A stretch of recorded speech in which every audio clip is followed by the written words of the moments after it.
Mungkin bagi sebagian besar orang, sebuah keberhasilan seringkali diukur melalui deretan angka di buku tabungan, atau luasnya hamparan tanah yang berhasil dikuasai.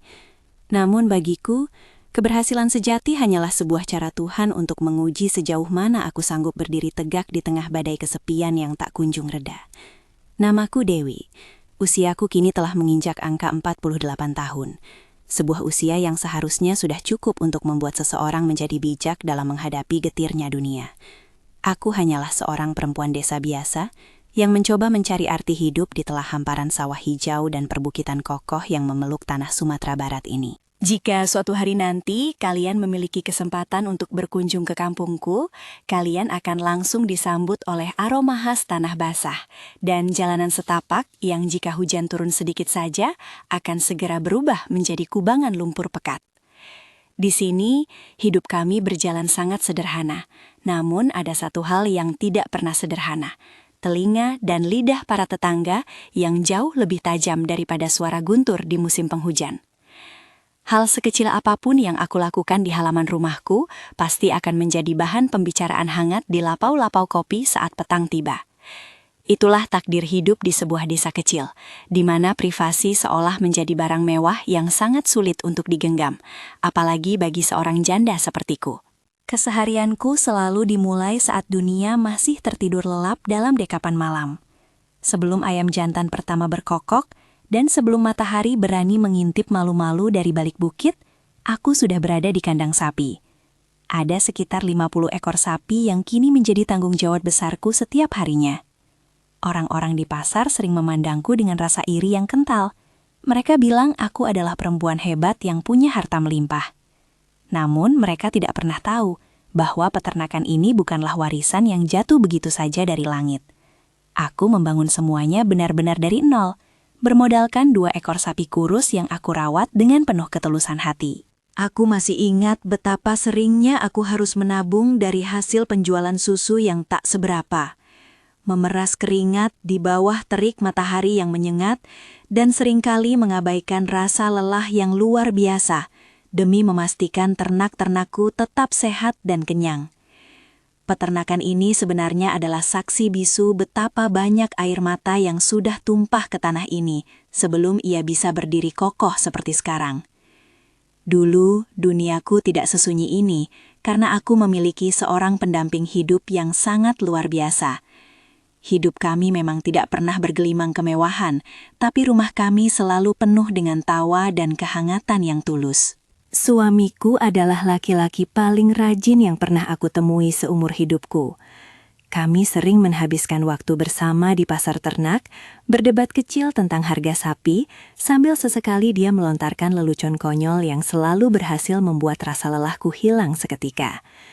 Duniaku terasa sangat sempurna saat itu. Sampai akhirnya sebuah kecelakaan maut merenggutnya dariku dalam perjalanan pulang. Takdir seolah ingin mengujiku dengan cara yang paling pedih. Kehilangan dia membuatku merasa seolah separuh jiwaku telah ikut terkubur bersama jasadnya. Sejak kepergiannya, aku belajar untuk memakai topeng ketegaran setiap harinya demi menjaga martabat keluarga. Di depan warga kampung, aku selalu berusaha tampil sebagai Dewi yang kuat, Dewi yang mandiri, dan Dewi yang seolah-olah tidak lagi membutuhkan sandaran dari siapapun. Namun, saat malam tiba dan lampu-lampu di rumah penduduk mulai padam satu persatu, hanya kesunyian yang menjadi teman setia langkahku. Di belakang kandang, di bawah langit malam yang luas dan dingin, aku seringkali terduduk sendirian, membiarkan air mata jatuh tanpa suara membasahi pipiku. Aku merindukan sebuah pelukan yang menguatkan. Namun, aku memilih untuk menutup pintu hati rapat-rapat. Karena aku terlalu takut, jika aku kembali berharap, luka yang sama atau bahkan yang lebih pedih akan terulang kembali dalam hidupku. Halo sahabat semua, apa kabarnya kalian hari ini? Terima kasih ya sudah setia menyimak dan mengikuti perjalanan hidup Dewi sejauh ini. Sebelum kita melangkah ke bagian yang lebih mendalam, saya ingin menyapa kalian terlebih dahulu. Kalian sedang mendengarkan kisah ini dari kota mana saja? Coba tuliskan nama kota kalian di kolom komentar agar kita bisa saling mengenal dan menyapa. Dan bagi kalian yang merasa tersentuh dengan kisah-kisah seperti ini, jangan lupa untuk menekan tombol subscribe dan nyalakan loncengnya, agar channel kita bisa terus berkembang. Menurut kalian sendiri, di usia 48 tahun seperti Dewi, apakah masih ada kesempatan untuk menemukan kebahagiaan baru? Tuliskan pendapat jujur kalian, saya sangat menunggu komentar kalian. Sore itu, udara terasa sangat gerah dan menyesakkan. Seolah-olah awan hitam yang menggantung di atas bukit sedang menahan beban hujan yang tak kunjung jatuh ke bumi. Aku sedang duduk di kursi bambu depan rumah, mencoba mendinginkan pikiran yang penat dengan segelas teh manis hangat sambil menatap kandang sapi dari kejauhan. Tiba-tiba, keheningan halamanku dipecahkan oleh suara deru motor tua yang terdengar tenatuk-batuk sebelum akhirnya berhenti tepat di depan pagar. Seorang pemuda turun dari motor tersebut, menggendong sebuah tas ransel besar yang tampak sangat berat, dan warnanya sudah mulai pudar dimakan waktu. Wajah pemuda itu dipenuhi oleh debu perjalanan yang tebal. Namun, cara ia berdiri dan menatap rumahku menunjukkan sebuah kesopanan yang sangat kental. Ia tidak tampak angkuh sama sekali. Justru ada sorot ketulusan dari matanya yang tenang. Ia melangkah mendekat ke arahku dengan perlahan, menanggalkan topinya dengan rasa hormat yang mendalam sebelum membuka suara. Assalamualaikum, Bu. Nama saya Gilang. Saya seorang perantau yang baru saja memutuskan untuk kembali. Saya mendengar kabar dari beberapa warga di pasar bawah kalau mungkin Ibu sedang membutuhkan tenaga tambahan untuk membantu mengurus peternakan. Katanya dengan suara bariton yang stabil namun sangat santun. Aku menatapnya dengan teliti. Dari ujung rambut hingga ujung kakinya yang dibungkus sepatu but tua. Gilang, sebuah nama yang terdengar sederhana namun kuat. Usianya mungkin baru sekitar 28 tahun, sebuah rentang usia yang terpaut sangat jauh dariku, hampir 2 dekade lamanya. Badannya tinggi tegap dengan kulit sawo matang yang terbakar matahari, memperlihatkan bahwa ia adalah laki-laki yang sudah sangat terbiasa dengan kerja keras di lapangan. Aku tidak langsung memberinya jawaban pasti saat itu juga, karena bagiku, bekerja di kandang bukan hanya sekadar soal kekuatan otot atau ketahanan fisik semata. Bekerja dengan hewan membutuhkan ketelatenan, kesabaran, dan hati yang kuat untuk menghadapi bau kotoran yang menyengat setiap hari. Aku memutuskan untuk mengujinya hari itu juga tanpa menunda lagi. Aku menyuruhnya untuk membersihkan bagian kandang yang paling kotor. Sebuah tugas yang biasanya akan membuat para pekerja baru langsung merasa mual dan menyerah dalam waktu kurang dari 1 jam. Namun, Gilang hanya mengangguk pelan tanpa melontarkan satupun keluhan atau pertanyaan tambahan. "Nak, Bu, saya akan kerjakan sekarang juga," jawabnya singkat sambil mulai menggulung lengan bajunya yang kusam. Aku mengamatinya dari kejauhan melalui celah jendela dapur sambil berpura-pura sibuk menyiapkan makan malam. Tangannya ternyata sangat cekatan. Setiap gerakannya terlihat sangat teratur dan efisien. Yang membuatku terkesan adalah, ia sama sekali tidak menunjukkan raut wajah jijik saat harus berkutat dengan lumpur dan kotoran sapi yang tebal. Ia bekerja dalam keheningan yang dalam, tidak banyak bercanda atau membuang waktu seperti para pekerja lain yang pernah datang melamar ke sini sebelumnya. Ada sesuatu yang sangat berbeda dalam dirinya. Sebuah harga diri yang terjaga rapi, yang terpancar jelas dari caranya menyelesaikan setiap inci pekerjaannya. Beberapa jam kemudian, saat matahari mulai condong ke arah barat dan menyisakan warna jingga di langit, aku membawakannya segelas air minum dingin dan beberapa potong singkong rebus sebagai tanda terima kasih awal. "Minum dulu, jangan terus memaksakan diri kalau sudah lelah," kataku dengan nada yang sengaja aku buat sedatar mungkin, mencoba untuk tetap menjaga jarak aman agar tidak terlihat terlalu ramah sebagai seorang majikan perempuan. Gilang menerima gelas itu dengan menggunakan kedua tangannya, sebuah bentuk tata krama tradisional yang sejujurnya sudah sangat jarang aku temui pada anak muda zaman sekarang. "Terima kasih banyak, Bu. Di sini suasananya terasa sangat damai dan menyejukkan, sangat berbeda dengan hiruk-pikuk dan panasnya tempat saya merantau dulu," ujarnya sambil melemparkan sebuah senyuman tipis yang entah mengapa, secara tiba-tiba membuat dadaku terasa sedikit lebih hangat dari biasanya. Malam itu, Gilang mulai menempati gubuk kecil yang terletak di samping kandang sapi, dan sejak hari yang tenang itu, seluruh rutinitasku yang biasanya terasa sangat membebani pundak, perlahan-lahan mulai berubah menjadi lebih ringan. Kehadirannya seolah-olah memberikan sebuah harapan baru bagi peternakan ini. Namun di balik itu semua, aku mulai merasa takut pada detak jantungku sendiri. Halo sahabat semua, terima kasih ya masih setia mengikuti setiap bagian dari perjalanan hidup Dewi. Bagaimana menurut kalian sejauh ini? Apakah ketulusan Gilang dalam bekerja mulai membuat kalian merasa simpati? Tuliskan pendapat kalian di kolom komentar ya. Dan jangan lupa untuk tekan tombol like serta membagikan cerita ini jika menurut kalian kisah ini memberikan inspirasi. Bagi yang belum, yuk bantu channel ini dengan klik subscribe karena dukungan kalian adalah napas bagi kami untuk terus bercerita. Mari kita lanjut ke bagian yang semakin menyentuh hati ini. Hari demi hari berlalu di peternakan sapiku, dan tanpa aku sadari sepenuhnya, seluruh ritme hidupku telah bergeser ke arah yang tidak pernah aku bayangkan sebelumnya. Pagi hari yang biasanya terasa begitu sunyi dan berat untuk dijalani, kini terasa jauh lebih hidup karena ada sosok lain yang sudah bergerak lincah bahkan sebelum matahari benar-benar menyapa bumi. Gilang adalah pemuda yang sangat hemat bicara, namun tangannya seolah memiliki keajaiban tersendiri. Ia menata tumpukan jerami dengan sangat rapi, memastikan setiap sapi mendapatkan jatah makanannya tepat waktu, dan yang paling membuatku terkejut adalah bagaimana ia memperbaiki pagar kayu yang sudah bertahun-tahun reyot tanpa pernah aku memintanya. Kesibukan di kandang sapi kini bukan lagi sekedar rutinitas melelahkan untuk menyambung hidup, melainkan sebuah simfoni kecil yang kami jalani bersama dalam diam yang penuh pengertian. Aku sering mendapati diriku berdiri mematung di ambang pintu rumah, hanya untuk mencuri pandang pada punggung tegap Gilang yang sedang memandikan sapi-sapi itu dengan penuh kasih sayang di bawah siraman cahaya matahari pagi yang masih pucat. Ada sesuatu dalam caranya bekerja, sebuah ketulusan murni yang terpancar dari setiap gerakannya, yang perlahan-lahan mulai mengikis tembok pertahanan yang selama 9 tahun ini aku bangun dengan sangat kokoh di sekeliling hatiku. Namun, di tengah rasa nyaman yang mulai tumbuh itu, rasa bersalah seringkali datang menghantam dadaku tanpa ampun. Setiap kali aku merasa hangat hanya karena mendengar sapaan Gilang di sore hari, bayangan mendiang suamiku seolah-olah muncul kembali. Aku merasa seolah sedang mengkhianati sebuah janji setia yang pernah kami ucapkan dulu. Aku sering bertanya pada diriku sendiri di tengah malam yang sepi, apakah aku memang pantas untuk merasakan debar jantung ini lagi? Apakah ini sebuah berkah dari Tuhan? Atau justru sebuah ujian yang akan menjatuhkanku ke dalam lubang penderitaan yang baru?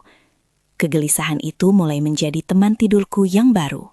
Lidah orang-orang kampung pun mulai menunjukkan ketajamannya yang mengerikan. Setiap kali aku pergi ke pasar ternak untuk menyetor susu atau sekedar membeli kebutuhan dapur, aku bisa merasakan tatapan mata warga yang mengikuti setiap gerak-gerikku dengan penuh selidik. Bisik-bisik yang kurang sedap mulai menyelinap di sela-sela tumpukan sayur dan aroma rempah pasar yang tajam. Mereka mulai mempertanyakan alasan di balik keputusanku mempekerjakan seorang pria muda yang tinggal begitu dekat denganku. Prasangka buruk mulai tumbuh seperti jamur liar di musim hujan.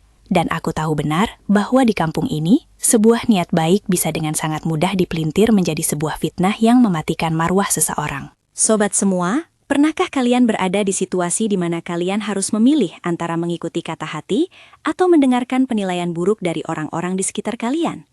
Situasi yang dihadapi Dewi kini semakin rumit karena pandangan warga desa yang mulai sinis.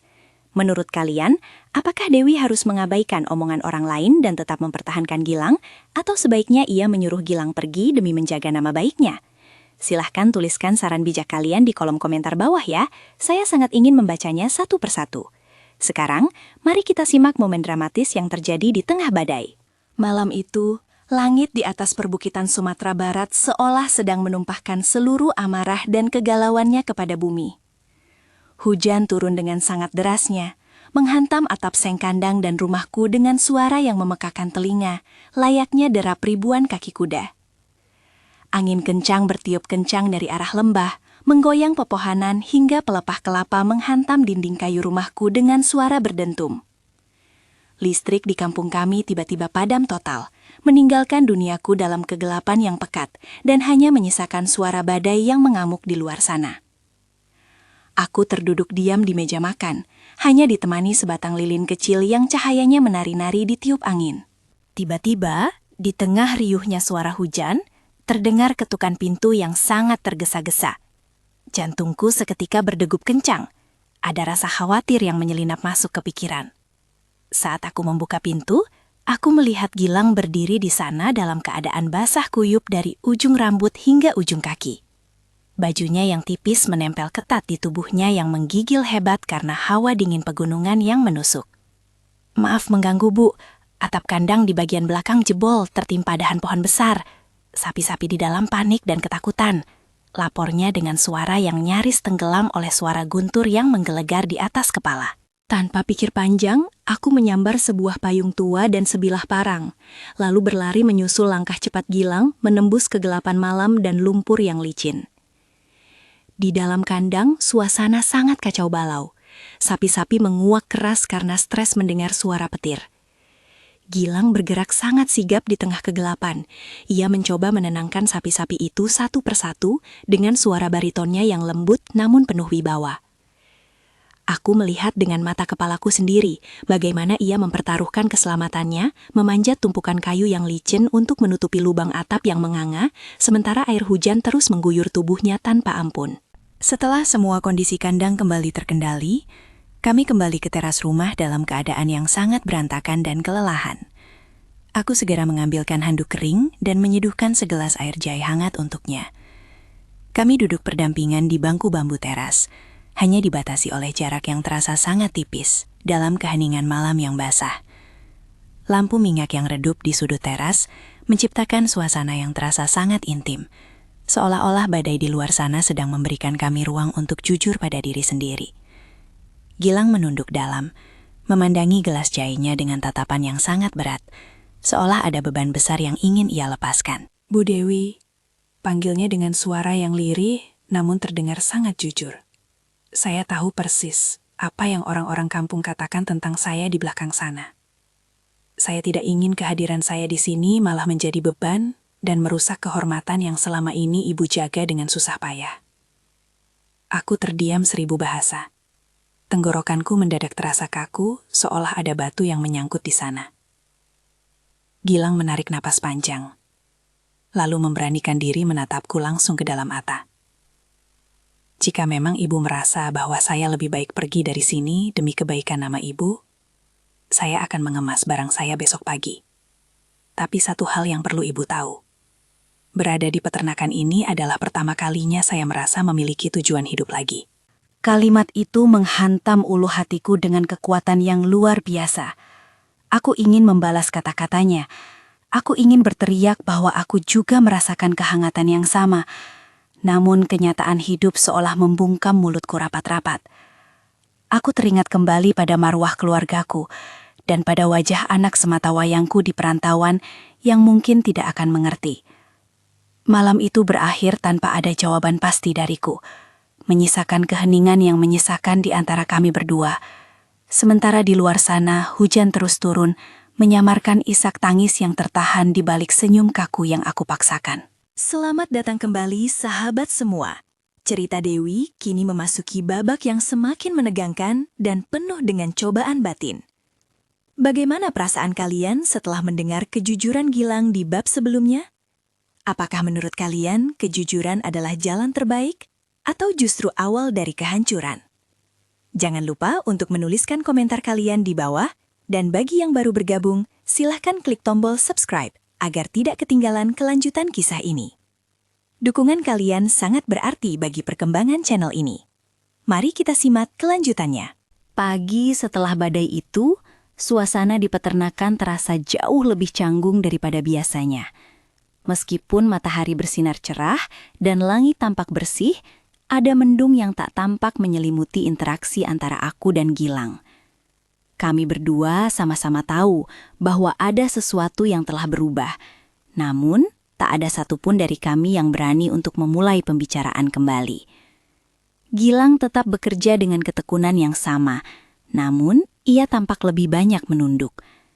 Setiap kali mata kami tak sengaja bertemu, ia segera mengalihkan pandangannya dengan cepat, seolah-olah ada rasa bersalah yang kini menghantuinya. Kekhawatiranku tentang omongan orang kampung ternyata bukan hanya sekedar ketakutan kosong belaka. Sore itu, saat aku sedang menjemur kain di belakang rumah, Kak Ros, tetanggaku yang paling vokal, datang berkunjung dengan wajah yang dibuat-buat prihatin. Ia duduk di teras tanpa kupersilahkan. Lalu dengan nada yang halus namun berbisa, ia mulai memancing pembicaraan. Dewi, kau tahu kan kalau aku ini sayang padamu sebagai saudara? Banyak orang di pasar mulai bicara yang tidak-tidak soal pemuda yang kau pekerjakan itu. Katanya, kau sudah lupa pada mendiang suamimu hanya karena melihat daun muda. Ucapnya dengan tatapan tajam yang seolah ingin menembus jantungku. Kalimat itu terasa seperti siraman cuka di atas luka yang masih basah. Aku mencoba mengatur nafasku agar tidak terpancing emosi, namun tanganku gemetar hebat di balik lipatan kain. Aku tahu bahwa di kampung ini, kebenaran tidak pernah lebih penting daripada gosip yang sedap didengar. Mereka tidak melihat bagaimana Gilang bekerja keras menembus badai untuk menyelamatkan ternakku. Mereka hanya peduli pada kemungkinan adanya skandal yang bisa mereka jadikan bahan tertawaan. Aku hanya bisa terdiam, menelan pahitnya kenyataan bahwa nama baik yang kupupuk selama puluhan tahun kini mulai goyah karena kehadiran seorang pria yang sebenarnya hanyalah orang asing. Setelah Karos pergi, aku tertuduk lemas di bangku teras dengan perasaan yang berkecamuk hebat. Kata-katanya terus terngiang di telingaku, menciptakan rasa malu yang mendalam sekaligus amarah yang tertahan.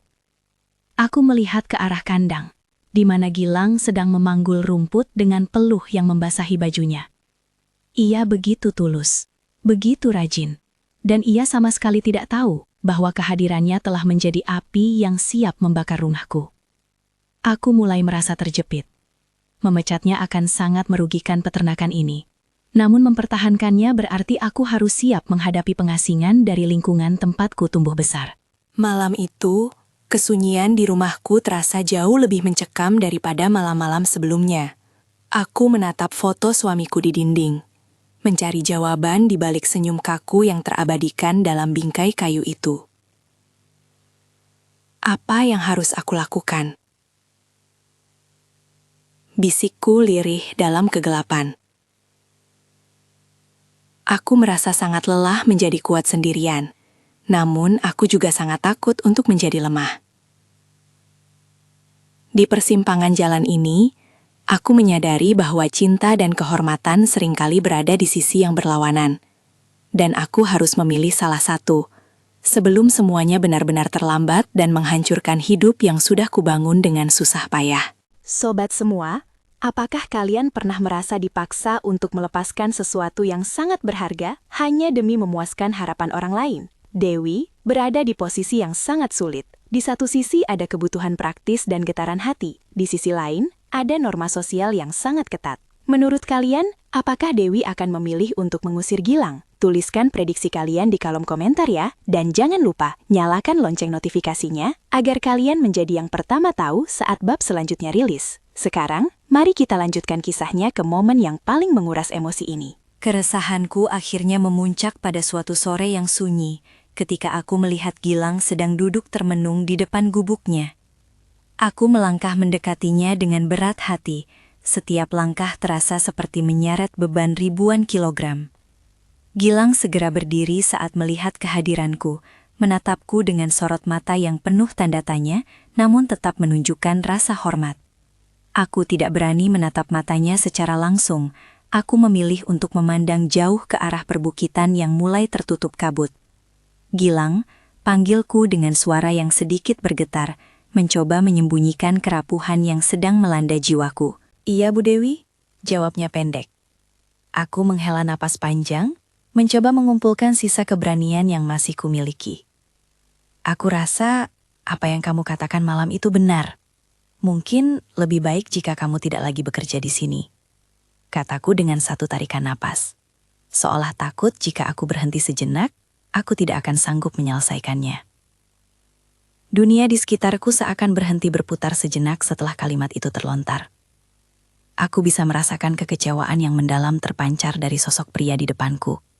Meskipun ia tidak mengucapkan sepatah kata pun untuk memprotes keputusanku yang tiba-tiba ini. Gilang terdiam cukup lama. Matanya menunduk menatap tanah yang lembab. Kemudian ia tersenyum tipis. Sebuah senyuman yang paling menyedihkan yang pernah aku lihat seumur hidupku. Saya mengerti, Bu. Saya benar-benar mengerti.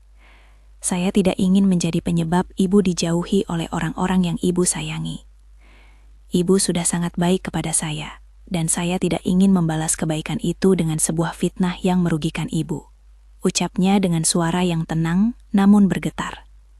Ketulusan dalam suaranya justru membuat hatiku semakin perih. Seolah-olah aku baru saja menendang satu-satunya orang yang benar-benar peduli padaku. Malam itu adalah malam terakhir Gilang berada di peternakan. Ia mengemasi barang-barangnya yang sedikit ke dalam tas ransel kusamnya tanpa banyak bicara. Aku memberikan upah terakhirnya, ditambah sedikit bonus yang sebenarnya tidak sebanding dengan semua bantuan yang telah ia berikan. Saat ia menjabat tanganku untuk berpamitan, aku merasakan kehangatan tangannya untuk terakhir kali. Sebuah sentuhan yang akan terus menghantuiku dalam waktu yang sangat lama. "Jaga diri ibu baik-baik ya," bisiknya sebelum ia menaiki motor tuanya dan menghilang di telan kegelapan malam, meninggalkan aku berdiri mematung di tengah kesunyian kandang. Setelah deru motornya tak lagi terdengar, peternakan ini seketika terasa jauh lebih luas dan jauh lebih sepi daripada sebelumnya. Sapi-sapi menguak rendah, seolah-olah mereka juga merasakan kehilangan yang sama. Aku kembali masuk ke rumah yang kini terasa seperti penjara yang dingin. Aku telah menyelamatkan kehormatanku, aku telah membungkam lidah-lidah tajam orang kampung. Namun aku juga telah mematikan secercah harapan yang baru saja mulai tumbuh di sudut hatiku. Ternyata, menjaga martabat memang harus dibayar dengan harga yang sangat mahal. Sebuah kesepian yang kini terasa jauh lebih menyesakan daripada yang pernah aku rasakan sebelumnya. Halo sahabat semua, selamat datang kembali dalam kelanjutan kisah Dewi. Kita baru saja menyaksikan bagaimana Dewi terpaksa melepaskan Gilang demi menjaga nama baiknya di mata warga kampung. Namun, apakah benar kehormatan bisa menggantikan kehangatan jiwa yang hilang? Tuliskan perasaan kalian di kolom komentar ya. Apakah kalian setuju dengan keputusan Dewi? Jangan lupa klik tombol like dan subscribe untuk terus mendukung perkembangan channel ini. Mari kita selami lebih dalam bagaimana hari-hari Dewi tanpa kehadiran Gilang. Ternyata, kesunyian adalah penagih janji yang sangat kejam. Setelah kepergian Gilang, rumah dan peternakanku seolah kehilangan nyawanya. Pagi hari yang biasanya dimulai dengan suara deru motor tua dan langkah kaki yang sigap, kini kembali menjadi senyap. Hanya diiringi oleh suara jangkrik yang perlahan menghilang seiring fajar menyingsing. Aku harus kembali melakukan semuanya sendirian, mengangkat pakan yang berat, membersihkan kotoran yang menumpuk, dan memastikan kesehatan setiap ekor sapi. Fisikku mungkin masih sanggup bertahan, namun jiwaku terasa seperti sebuah sumur tua yang kering dan retak di tengah musim kemarau yang panjang. Setiap kali aku berjalan melewati gubuk kecil di samping kandang, dadaku terasa sesak oleh gumpalan rindu yang menyesakan. Gubuk itu kini kosong, pintunya tertutup rapat, namun aroma kopi dan sabun maskulin milik Gilang seolah-olah masih tertinggal di udara, mengejek setiap keputusanku yang pengecut. Sapi-sapi pun tampak lesu, seolah mereka merindukan sentuhan tangan Gilang yang lembut dan suara baritonnya yang selalu menenangkan saat badai datang. Aku menyadari satu hal yang sangat menyakitkan. Ternyata, bukan hanya peternakan ini yang membutuhkan Gilang, melainkan aku yang paling membutuhkannya sebagai teman bicara dan pelindung hati. Lidah-lidah tajam orang kampung memang perlahan mulai diam, karena tak lagi melihat sosok Gilang di rumahku. Kak Ros dan tetangga lainnya kembali bersikap seolah-olah mereka adalah sahabat terbaikku, menyapa dengan senyum manis yang kini terasa sangat palsu di mataku. Aku berhasil menjaga marwahku sebagai seorang janda terhormat, namun aku membayar harganya dengan sebuah kehampaan yang luar biasa besar. Di tengah keramaian pasar atau pengajian desa, aku merasa seperti orang asing yang sedang memakai topeng. Aku tersenyum pada mereka, namun di dalam hati, aku sedang meratapi kehilangan yang paling bodoh yang pernah aku lakukan sepanjang hidupku. Penyesalan itu mulai tumbuh seperti benalu yang menggerogoti setiap inci pikiranku. Aku seringkali terjaga di tengah malam, menatap langit-langit kamar dengan mata yang basah oleh air mata yang tak kunjung kering. Aku merenungkan kembali kata-kata terakhir Gilang yang begitu tulus, yang bersedia pergi demi melindungiku. Ternyata orang yang paling mengerti dan paling menghargai kehormatanku adalah pria yang baru saja aku usir. Sementara mereka yang mengeklaim menjaga moral kampung hanyalah orang-orang haus drama yang tidak akan pernah peduli jika aku mati dalam kesepian. Kesadaran itu menghantamku begitu keras, menyisakan tanya yang tak berjawab. Apakah masih ada kesempatan kedua bagi hati yang sudah terlanjur terluka? Sobat semua, pernahkah kalian merasa ingin memutar balik waktu hanya untuk memperbaiki satu kesalahan fatal? Dewi kini sedang berada di puncak penyesalannya. Namun, takdir seringkali memiliki cara yang tak terduga untuk mempertemukan kembali dua jiwa yang sempat terpisah. Bagaimana menurut kalian? Apakah Gilang akan kembali jika Dewi mencarinya? Berikan komentar kalian di bawah ya. Dan jangan lupa, nyalakan lonceng notifikasinya agar kalian tidak ketinggalan momen krusial di bab selanjutnya. Mari kita ikuti langkah nekat yang akan diambil oleh Dewi. Sebulan telah berlalu. Namun luka di hatiku bukannya mengering, justru semakin menganga. Peternakanku mulai menunjukkan tanda-tanda kemunduran karena aku tidak sanggup mengurus semuanya sendirian. Beberapa sapi mulai kurus karena asupan pakan yang tidak teratur dan satu ekor sapi kesayanganku jatuh sakit parah. Di tengah keputusasaan itu, aku berdiri di tengah kandang yang mulai berantakan, menatap langit yang mendung seolah-olah sedang mencari jawaban dari Tuhan. Aku merasa sangat lelah, bukan karena pekerjaan fisik, tapi karena kelelahan batin yang terus-menerus memaksaku untuk menolak kebahagiaanku sendiri demi pendapat orang lain yang sebenarnya tidak berarti apa-apa. Sore itu, aku tidak sanggup lagi menahan gejolak di dadaku. Dengan tangan yang gemetar, aku mengambil kunci motor dan memutuskan untuk pergi ke desa seberang, tempat di mana aku mendengar kabar bahwa Gilang kini bekerja di sebuah perkebunan kopi. Aku tidak tahu apa yang akan aku katakan padanya nanti. Aku tidak tahu apakah ia masih mau memaafkan wanita egois sepertiku. Namun, satu hal yang pasti, aku harus menemuinya. Aku harus meminta maaf atas kepengecutanku. Aku berkendara menembus kabut lembah yang mulai turun, membiarkan angin dingin menyapu wajahku, seolah ingin menghapus rasa malu yang membakar batin. Setelah bertanya pada beberapa penduduk desa, aku akhirnya menemukan sebuah gubuk kecil di pinggir kebun kopi. Di sana, aku melihat sosok yang sangat aku kenal sedang duduk di teras, sedang mengasah parang di bawah temaram cahaya lampu teplok. Itu Gilang. Ia terlihat lebih kurus, dan rambutnya tampak sedikit lebih panjang. Namun sorot matanya yang tenang tetap sama, seperti saat pertama kali ia datang ke rumahku. Jantungku berdegup kencang, nyaris meledak, saat langkah kakiku mendekat ke arahnya. Gilang mendongak, matanya membelalak kaget saat melihat kehadiranku. Ia segera berdiri, meletakkan parangnya, dan menatapku dengan tatapan yang sangat dalam dan penuh rindu. Bu Dewi? Panggilnya dengan suara yang bergetar hebat. Aku tidak sanggup lagi berkata-kata. Pertahananku runtuh seketika. Air mata yang selama sebulan ini kupendam meledak begitu saja di hadapannya. Maafkan aku, Gilang. Maafkan kepengecutanku. Isakku di sela tangis yang tak tertahankan. Gilang melangkah maju, namun ia tetap menjaga jarak yang sangat hormat.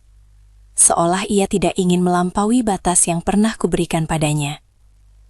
Ia hanya diam, membiarkan aku mengeluarkan seluruh sesak di dadaku. Malam itu, di bawah langit kebun kopi yang sunyi, aku menyadari bahwa kehormatan yang sebenarnya bukan terletak pada penilaian orang kampung, melainkan pada kejujuran untuk mengakui bahwa kita saling membutuhkan. Gilang menarik napas panjang, lalu tersenyum tipis, senyuman yang selama ini sangat kurindukan. Saya tidak pernah membenci ibu, tidak sedetik pun. Ucapnya lirih namun penuh kepastian. Kalimat sederhana itu terasa seperti embun yang menyiram padang pasir di hatiku yang gersang. Ia menceritakan bahwa setiap malam ia selalu mendoakan keselamatanku dan peternakan itu. Ia tidak pernah benar-benar pergi jauh. Jiwanya selalu tertinggal di kandang sapi itu, bersama wanita yang telah memberinya arti tentang sebuah rumah. Di bawah rembulan yang mulai muncul dari balik awan, sebuah janji baru seolah sedang dirajut kembali. Janji yang kini tidak akan lagi kubiarkan dihancurkan oleh lidah siapapun di kampung itu. Halo sahabat semua, selamat datang kembali di bagian yang paling menentukan dari kisah Dewi dan Gilang. Setelah pertemuan yang mengharukan di kebun kopi, kini mereka harus kembali ke kampung dan menghadapi kenyataan yang sebenarnya. Menurut kalian, apakah cinta saja cukup untuk mengalahkan tembok tradisi dan prasangka yang begitu kuat? Tuliskan prediksi kalian di kolom komentar ya. Jangan lupa klik tombol like dan pastikan kalian sudah subscribe agar tidak ketinggalan momen-momen puncak dalam cerita ini.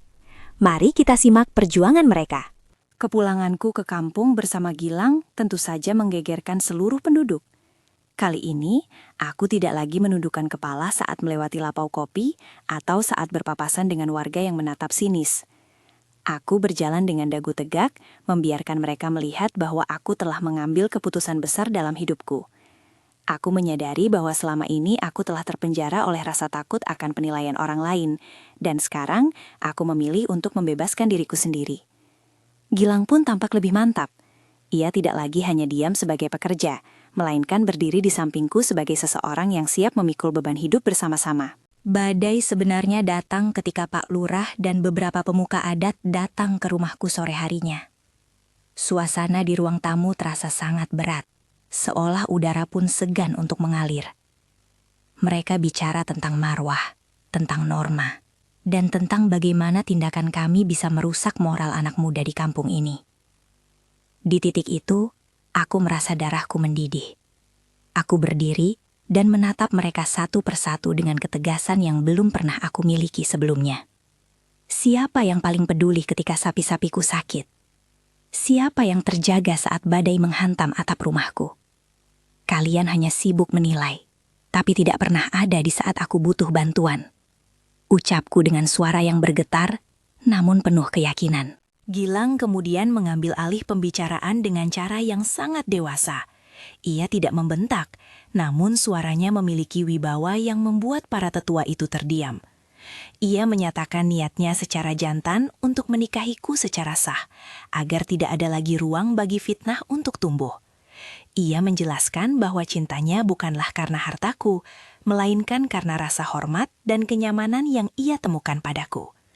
Di hadapan para ninik mamak, Gilang disumpah untuk bekerja lebih keras dan menjaga kehormatanku lebih dari nyawanya sendiri. Momen itu menjadi titik balik di mana para warga mulai melihat bahwa apa yang ada di antara kami bukanlah sebuah skandal rendahan, melainkan sebuah perjuangan dua jiwa yang saling membutuhkan. Malam itu, setelah para warga pergi, aku dan Gilang berdiri di tengah kandang sapi kami yang kini kembali terasa hangat. Aku merasa seolah beban seberat gunung telah terangkat dari pundakku. Kami tahu bahwa jalan di depan masih akan terjal. Namun kami tidak lagi takut. Lidah orang kampung mungkin masih akan terus menajam. Namun kami punya perisai yang jauh lebih kuat, yaitu kejujuran dan keberanian untuk saling menjaga. Di bawah cahaya lampu minyak yang berpijar perang, aku menyadari bahwa cinta sejati bukan hanya tentang perasaan, tapi tentang keberanian untuk berdiri bersama di tengah badai penghakiman dunia yang tak kunjung berhenti. Sobat semua, akhirnya kita sampai di penghujung perjalanan Dewi yang penuh air mata dan perjuangan. Kisah ini mengajarkan kita bahwa kebahagiaan sejati seringkali berada di balik ketakutan terbesar kita. Bagaimana perasaan kalian setelah menyimak perjuangan Dewi hingga saat ini? Apakah kalian merasa lega dengan akhir cerita ini? Tuliskan pesan dan kesan kalian di kolom komentar. Saya sangat ingin membacanya sebagai penyemangat bagi channel ini.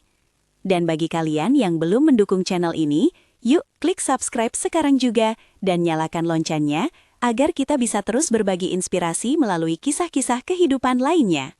Pernikahan kami dilangsungkan dengan cara yang sangat sederhana, di hadapan penghulu dan beberapa kerabat dekat. Tidak ada pesta pora yang megah, namun suasana terasa begitu hikmat dan penuh dengan doa yang tulus. Saat Gilang mengucapkan janji suci di hadapan wali nikah, aku merasa seolah waktu berhenti berputar. Air mataku jatuh, namun kali ini bukan air mata kesedihan atau kesepian, melainkan air mata syukur yang tak terhingga. Di usia 48 tahun ini, aku menemukan bahwa hidup ternyata masih memiliki kejutan indah bagi mereka yang berani memperjuangkannya. Kesunyian yang selama 9 tahun menghantui dinding rumahku, kini telah digantikan oleh suara tawa dan harapan baru. Beberapa bulan berlalu, dan peternakan kami kini berkembang jauh lebih pesat daripada sebelumnya. Gilang benar-benar membuktikan ucapannya. Ia bukan hanya menjadi suami, tapi juga menjadi penggerak utama dalam setiap kemajuan yang kami raih. Sapi-sapi kami kini lebih sehat, sistem pakan lebih teratur, dan yang paling penting, suasana di rumah ini terasa jauh lebih hidup. Warga kampung yang dulunya sinis, perlahan mulai luluh melihat kegigihan Gilang bekerja. Mereka kini bahkan sering datang untuk bertanya tentang teknik perawatan ternak, dan Gilang menyambut mereka dengan tangan terbuka tanpa menyimpan dendam sedikitpun atas fitnah masa lalu. Tante Dewi, begitu kini anak-anak muda di kampung menyapaku dengan penuh rasa hormat, menyadari bahwa mencintai kadang bukan tentang memiliki secara egois, melainkan tentang menjaga martabat satu sama lain di tengah kerasnya pandangan dunia. Aku memilih untuk tetap menjadi ibu bagi ternak-ternakku, pendamping bagi Gilang, dan wanita yang kini tak lagi takut akan hari esok. Pelukan hangat di teras rumah saat matahari terbenam, kini menjadi rutinitas yang paling kunanti, sebuah kenangan indah yang akan terus kusimpan rapat dalam hati, sebagai pengingat bahwa di masa senja hidupku, aku pernah merasa benar-benar hidup kembali. Terima kasih banyak kepada kalian semua yang telah setia mendengarkan kisah Dewi dari awal hingga akhir. Dukungan kalian melalui like, komen, dan subscribe sangatlah berarti bagi pertumbuhan channel ini, agar kami dapat terus menyajikan naskah-naskah berkualitas yang mampu menyentuh hati. Setiap komentar yang kalian berikan adalah energi baru bagi saya untuk terus berkarya. Sampai jumpa di kisah-kisah selanjutnya yang tak kalah menyentuh dan penuh pelajaran hidup. Tetaplah berani memilih bahagia, karena setiap orang berhak atas kesempatan kedua dalam hidupnya. Terima kasih dan sampai jumpa.